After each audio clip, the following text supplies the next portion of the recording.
नमस्कार मुलांनो, आज आपण इयत्ता 6वीचा सामान्य विज्ञान विषयातील पाठ क्रमांक 10 बल व बलाचे प्रकार या पाठाचा स्वाध्याय पाहणार आहोत. आपण मुलांनो मागच्या सेशनमध्ये या पाठाचा आपण अभ्यास केला होता. मुलांनो, आता प्रश्न आहे असे का. तर यातला आहे यंत्रांना वेळोवेळी तेल दिले जाते. यंत्र म्हणजे तुमची जी सायकल असते, तुम्ही त्याला पण ऑइलिंग करता की नाही नेहमी. आपल्या घरामध्ये जेव्हा वॉशिंग मशीन शिलाई मशीन असते त्याला सुद्धा आपण काय करतो तर ऑइलिंग करतो, आहे की नाही. मग यंत्रांना वेळोवेळी तेल का दिले जाते असे का. तर यंत्रांना वेळोवेळी तेल दिले जाते असे का. तर यंत्राचा उपयोग करताना यांत्रिक बलाचा जास्तीत जास्त आणि योग्य फायदा झाला पाहिजे. जर यंत्रात तेल घातले नसेल तर काय होतं तर त्याचे निरनिराळे भाग घर्षण करतील, काय होतील एकमेकांना घासतील, घासतील. आणि तुम्हाला माहिती आहे जेव्हा घर्षण बल वाढले तर काय होईल तर ते कामाच्या गतीला विरोध करतात. काय तर घर्षण बल नेहमी काय करतं गतीला विरोध करतं, हे आपण शिकलेलो आहोत. जर यंत्रात तेल घातले नसेल तर काय होतं तर त्याचे निरनिराळे भाग घर्षण करतील आणि यामुळे काय होईल तर घर्षण बल वाढेल आणि मग काय होईल तर कामाच्या गतीला विरोध होईल, म्हणजे काम कमी होईल. कळलं.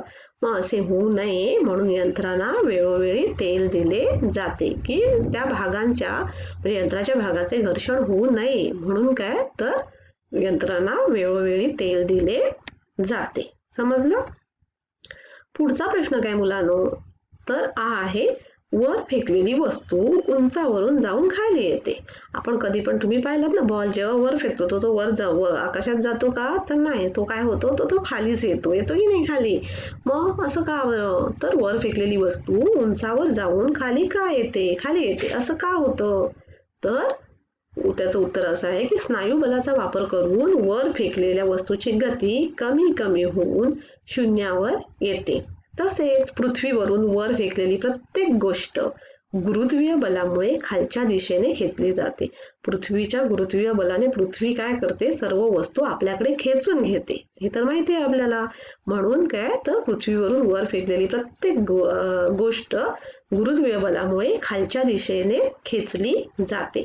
पृथ्वीच्या या गुरुत्वाकर्षणामुळे वर फेकलेली प्रत्येक वस्तू उंचावर जाऊन खाली येते. कळलं. तर वर फेकलेली वस्तू उंचावर जाऊन खाली येते असं का होतं बरं तर स्नायू बलाचा वापर करून वर फेकलेल्या वस्तूची गती कमी होते. काय होतं तर कमी होऊन ती शून्यावर येते.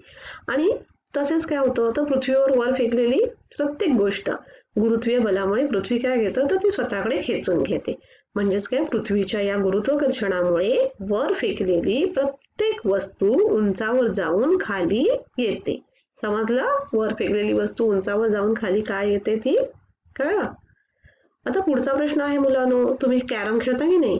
मग कॅरम बोर्डवर पावडर टाकतात तर ते का टाकतात तर कॅरम बोर्डवर पावडर टाकतात कारण का असं का म्हणजे का टाकतात तर कॅरम खेळताना बोर्डवरून सोंगट्या चटकन घसरल्या पाहिजेत, आहे की नाही. काय चटकन स्ट्रायकरने जेव्हा आपण कॅरम सोंगटी मारतो तेव्हा ती चटकन घसरली पाहिजे. त्याच्यासाठी काय करतो आपण पावडर टाकतो. म्हणजेच काय तर त्याच्यातले म्हणजे सोंगटीमधलं आणि कॅरम बोर्ड मधील घर्षण बल कमी झाले पाहिजे. घर्षण बल कमी झाले की सोंगट्याची गती वाढेल आणि यासाठी बोर्डाचा पृष्ठभाग पावडर टाकून गुळगुळीत करतात. कळलं. का पावडर ह्याच्यावर कॅरम बोर्डवर पावडर टाकतात असं का तर कॅरम खेळताना बोर्डवरून सोंगट्या चटकन घसरल्या पाहिजेत.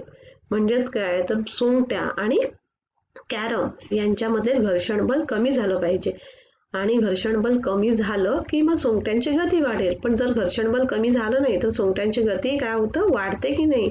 आणि म्हणून आपण ही पावडर टाकतो की घर्षण बल कमी व्हावे म्हणून. घर्षण बल कमी झाले की मग सोंगट्यांची गती वाढेल यासाठी कॅरमचा जो पृष्ठभाग आहे तो पावडर टाकून गुळगुळीत करतात. समजलं. कॅरम बोर्डवर पावडर का टाकतात तर कॅरम खेळताना बोर्डवरून सोंगट्या चटकन घसरल्या पाहिजेत. म्हणजेच त्यांच्यातले आणि कॅरम बोर्ड मधील घर्षण बल कमी झाले पाहिजे. घर्षण बल कमी झाले की सोंगट्यांची गती वाढते. कळलं. असं आपल्याला माहिती आहे घर्षण जर वाढले तर गती काय होतं घर्षण वाढले तर नेहमी घर्षण आहे हे गतीला विरोध करतं, हे तर आपण शिकलेलो आहोत. जर घर्षण वाढले तर गती कमी होईल. म्हणून घर्षण बल कमी करण्यासाठी आणि सोंगट्यांची गती वाढवण्यासाठी आपल्या कॅरमच्या पृष्ठभागावर पावडर टाकून गुळगुळीत करतात. समजलं? आता पुढचा भाग काय आहे मुलांनो? पुढचा प्रश्न असा आहे की रेल्वे स्थानकावरील जिन्याच्या उतरणीचा पृष्ठभाग खडबडीत केलेला असतो. कधी तुम्ही ऑब्झर्व केलात का? रेल्वे स्थानकावरील जिन्याच्या उतरणीचा पृष्ठभाग खडबडीत केलेला असतो. असं का बरं? तर याचं उत्तर असं आहे की रेल्वे स्थानकावरील जिन्याच्या उतरणीचा पृष्ठभाग जर गुळगुळीत असेल तर तेथे घर्षण बळ राहणार नाही आणि घाईघाईने जाणारे लोक घसरून पडतील. कळलं काय? घर्षण नेहमी गतीला विरोध करतं, हे तर आपल्याला माहितीच आहे. तर तिथे घर्षण बल राहणार नाही जर गुळगुळीत केला तर. कळलं? तो भाग म्हणजे तो भाग खडबडीतच असला पाहिजे आणि घाईघाईने जाणारे, जर तो भाग गुळगुळीत असेल तर काय होईल? तर घाईघाईने जाणारे लोक कसे घसरून पडतील.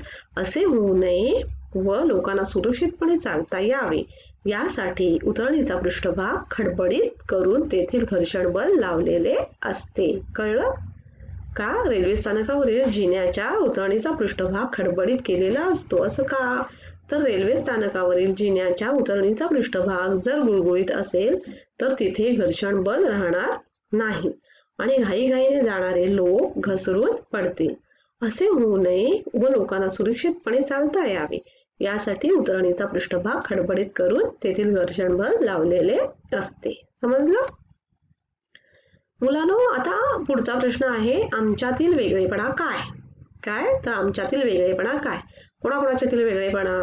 यातला आहे स्नायू बल आणि यांत्रिक बल. काय? स्नायू बल आणि यांत्रिक बल. आता स्नायू बल म्हणजे काय? तर आपल्या स्वतःच्या शरीरामध्ये असतं. स्नायू बल कुठे असतं? तर आपल्या स्वतःच्या शरीरामध्ये असतं. आणि यांत्रिक बल कुठे असतं? तर यांत्रिक बल यंत्रात असतं. कळलं? हे याच्यामध्ये वेगळेपणा आहे. दुसरा वेगळेपणा काय आहे? तर आपल्या अन्नातून मिळणारी ऊर्जा वापरली जाते. स्नायू बलासाठी काय केलं जातं? तर आपल्या अन्नातून मिळणारी ऊर्जा वापरली जाते. तर यांत्रिक बलामध्ये काय केलं जातं? इंधनाची किंवा विद्युत ऊर्जेची आवश्यकता असते. कळलं?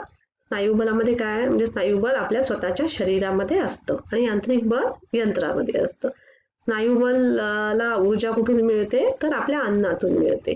तर आणि यांत्रिक बलाला ऊर्जा कुठून मिळते? तर इंधनाची किंवा विद्युत ऊर्जा म्हणजे इंधन टाकायला लागतं ना यंत्रांमध्ये, तेव्हाच काय होतं?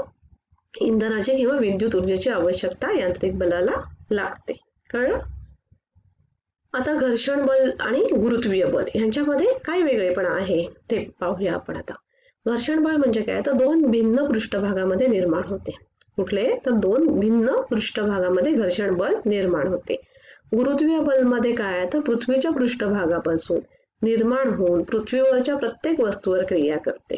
काय? तर पृथ्वीच्या पृष्ठभागापासून निर्माण होऊन पृथ्वीवरील प्रत्येक वस्तूवर क्रिया करते. आता घर्षण बलाचा दुसरा पॉइंट काय आहे? तर नेहमी सरकणाऱ्या वस्तूंच्या गतीच्या विरोधात कार्य करते. हे घर्षण बल हे गतीच्या विरोधात कार्य करते, हे आपण पाहिलं.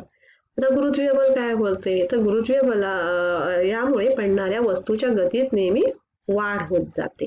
कळलं काय? तर यामुळे पडणाऱ्या वस्तूच्या गतीत नेहमी वाढ होत जाते. आता घर्षण बलामध्ये तिसरा पॉइंट काय आहे? वाढवताना किंवा कमी करताना येते. घर्षण बल वाढवता किंवा कमी करता येते, पण गुरुत्वीय बल कमी अधिक करता येत नाही. कळलं? तर काय? घर्षण बल वाढवता किंवा कमी करता येतं, पण गुरुत्वीय बल कमी अधिक करता येत नाही. आपण आता यंत्रामध्ये घर्षण कमी करण्यासाठी आपण तेल वापरतो की नाही? म्हणजे कमी करता येतं घर्षण बल कमी करता येतं, पण तसं गुरुत्वीय बल कमी अधिक करता येत नाही. कळलं? मग घर्षण बल आणि गुरुत्वीय बल यांच्यामध्ये काय वेगळेपणा आहे? तर घर्षण बल हे दोन भिन्न पृष्ठभागांमध्ये निर्माण होते. गुरुत्वीय बल हे पृथ्वीच्या पृष्ठभागापासून निर्माण होऊन पृथ्वीवरच्या प्रत्येक वस्तूवर क्रिया करते. घर्षण बल नेहमी सरकणाऱ्या वस्तूंच्या गतीच्या विरोधात कार्य करते आणि गुरुत्वीय बल काय करते? तर यामुळे पडणाऱ्या वस्तूंच्या गतीत नेहमी वाढ होत जाते. हे घर्षण बल वाढवता किंवा कमी करता येते, परंतु गुरुत्वीय बल हे कमी अधिक करता येत नाही. समजलं मुलांनो? आता खालील प्रश्नांची उत्तरं लिहा. त्यातला प्रश्न काय आहे? तर बल लावून काय काय करता येते? सांगा बरं. बल लावल्यामुळे काय काय करता येतं? तर बल लावून आपल्याला अनेक कामं करता येतात मुलांना. कळलं की नाही? बलाशिवाय आपण काहीच करू शकत नाही. बल लावून अनेक क्रिया करता येतो. बल लावणे म्हणजे काय तर जोर लावणे. कळलं? बल लावून अनेक क्रिया करता येतात. वाहतूक करणे, अवजड सामान उचलणे या कामात आणि अनेक शास्त्रीय उपकरणे वापरताना बलाचा उपयोग करता येतो. कळलं? बल लावून काय काय करता येते तर बल लावून अनेक क्रिया करता येतात. कळलं? आता वजन म्हणजे काय तर वजन म्हणजे दुसरा प्रश्न आहे वजन म्हणजे काय तर याचं उत्तर आहे वजन म्हणजे एखाद्या वस्तूवरील गुरुत्वीय बल. काय तर वजन म्हणजे एखाद्या वस्तूवरील गुरुत्वीय बल. कळलं? आता तिसरा प्रश्न आहे स्नायू बलाने चालणारी यंत्र कोणती? स्नायू बलाने म्हणजे आपण चालवतो की नाही अशी यंत्र कोणती जसे की हातगाडी. हातगाडी जेव्हा माणूस ढकलतो तेव्हा हाताने ढकलतो म्हणजे स्नायू बलाचा वापर करतो. जेव्हा नांगर आपण कोण शेतकरी ओढतो तेव्हा तो पण स्नायू बलाचाच वापर करतो.